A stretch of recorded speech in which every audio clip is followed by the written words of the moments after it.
அண்மைச் செய்தி. சிலை கடத்தல் தொடர்பாக சிபிஐ பதிவு செய்த வழக்கில் முன்ஜாமீன் கோரி பொன் மாணிக்கவேல் மனு தாக்கல் செய்திருக்கிறார். சிலை கடத்தல் வழக்கில் காவல்துறை முன்னாள் ஐஜி பொன் மாணிக்கவேலுக்கு முன்ஜாமீன் வழங்க சிபிஐ எதிர்ப்பு தெரிவித்திருக்கிறது. இது தொடர்பான கூடுதல் விவரங்களை வழங்குவதற்காக செய்தியாளர் பாலகிருஷ்ணன் இணைப்பில் இருக்கிறார். வணக்கம் பாலகிருஷ்ணன், விவரங்களை பதிவு பண்ணலாம். வணக்கம். முன்னாள் காவல்துறை ஐஜி பொன்மாணிக்கவேலுக்கு முன்ஜாமீன் வழங்க சிபிஐ தரப்பில் கடும் எதிர்ப்பு தெரிவிக்கப்பட்டுள்ளது. பொன்மாணிக்கவேல் கைது செய்து விசாரணை நடத்தினால்தான் சிலை கடத்தல் வழக்கில் உண்மை தெரிய வரும் எனவும் சிபிஐ தரப்பில் தெரிவிக்கப்பட்டுள்ளது.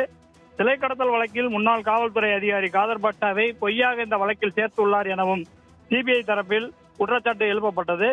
இதுகுறித்து சிலை கடத்தல் மன்னன் சுபாஷ் கபூரை காப்பாற்றும் நோக்கில் பொன்மாணிக்கவேல் செயல்பட்டாரா, அதற்கான ஆவணங்கள் உள்ளதா எனவும் உயர்நீதிமன்ற நீதிபதிகள் கேள்வி எழுப்பியுள்ளனர்.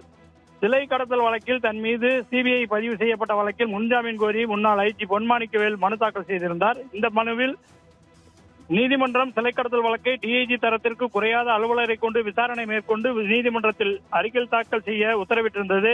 ஆனால் சிபிஐயின் காவல் கண்காணிப்பாளர் வழக்கு பதிவு செய்துள்ளார்.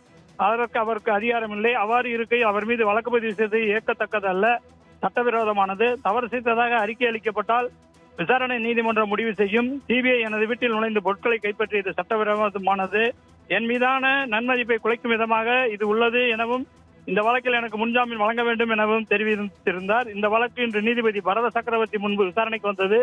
விசாரணையின் போது மனுதாரர் ஆஜரான மனுதாரர் தற்போது நீதிமன்ற காவலில் உள்ள சிபிஐ இவர் மீது சிபிஐ பொய்யான ஒரு குற்றச்சாட்டை வழக்கு பதிவு செய்துள்ளது. இந்த வழக்கில் மனுதாரருக்கு எவ்வித முகாந்திரமும் இல்லை என வாதிட்டார்.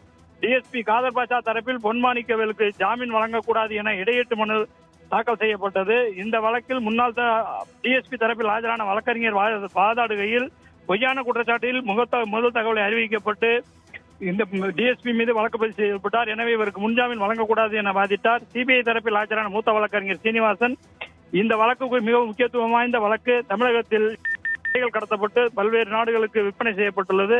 இந்த வழக்கை நீதிமன்றம் கண்காணிப்பில் டிஎஸ்பி காதர் பாட்ஷா விசாரித்து வந்த நிலையில் இந்த வழக்கை அப்போதைய காவல் அதிகாரி பொன்மாணிக்கவேல் விசாரணைக்கு எடுத்து நடத்தி வந்தார்.